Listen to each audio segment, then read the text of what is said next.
Hello, my name is Karcher Argyle. I will be talking about minorities, the scapegoat to heaven. So it all starts with discrimination. Uh, because of being discriminated against in the workforce, minorities struggle big time in the workforce.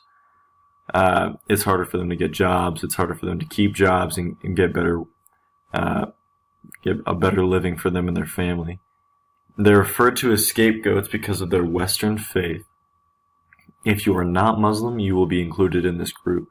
So that includes Christians, Hindus, Buddhists, so on.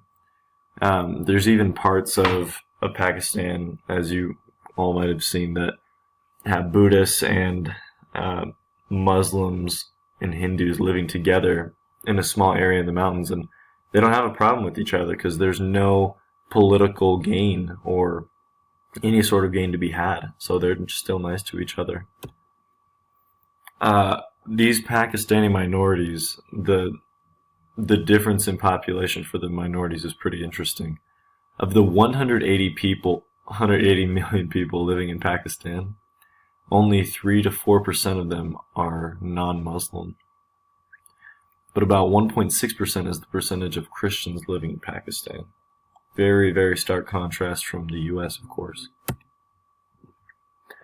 So, some of you may be asking, what in the world is a scapegoat?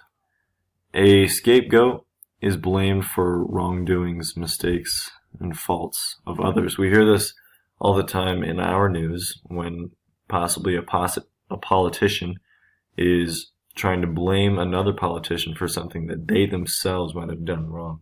And yes, I know the word scapegoat is spelled wrong. I'll fix that. Things get worse. Around the 1980s, the friction between Muslims and Christians got more and more awful.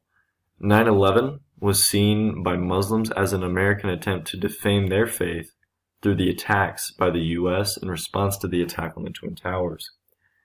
And what this means is that Muslims thought that Americans were pulling some sort of stunt by saying that the Muslims had attacked them back in 2001. And so they became very upset with the Americans.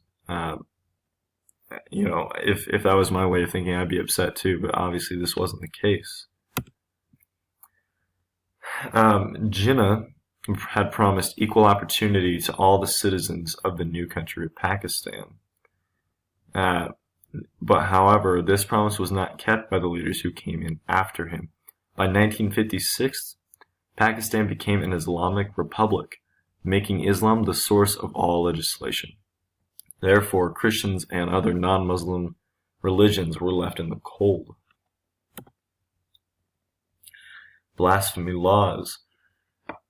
How are the non-Muslim faiths to obey these blasphemy laws set forth by Muslim legislature? If a person insults an Islamic prophet, they will be put to death. And what was interesting is that the Christians were said to be constantly, quote, insulting the prophet, close quote, by simply being Christian. So like that question I had at the beginning of the slide, how are Christians supposed to be, not insulting the prophet if they're said to be constantly insulting the prophet just by being and believing in Christianity? So a lot of discrimination there. Just absolutely awful. More laws. Some Muslims convert to Christianity, which, of course, causes great drama. Conversion to religions other than Islam is not illegal, no, but social norms and pressure do push people to it. Current religious intolerance. By 2011, hundreds of women, journalists, children have been killed by Islamic extremists. Around 600 women and children are kidnapped each year. But in 2016, a bill was passed that made illegal all forced conversions. So that's a step in the right direction. However, Pakistan is still number 4 on the world's list for most scrutinization and persecution of Christians. And that ends my presentation. I hope you enjoyed it. I learned some things today. Thank you.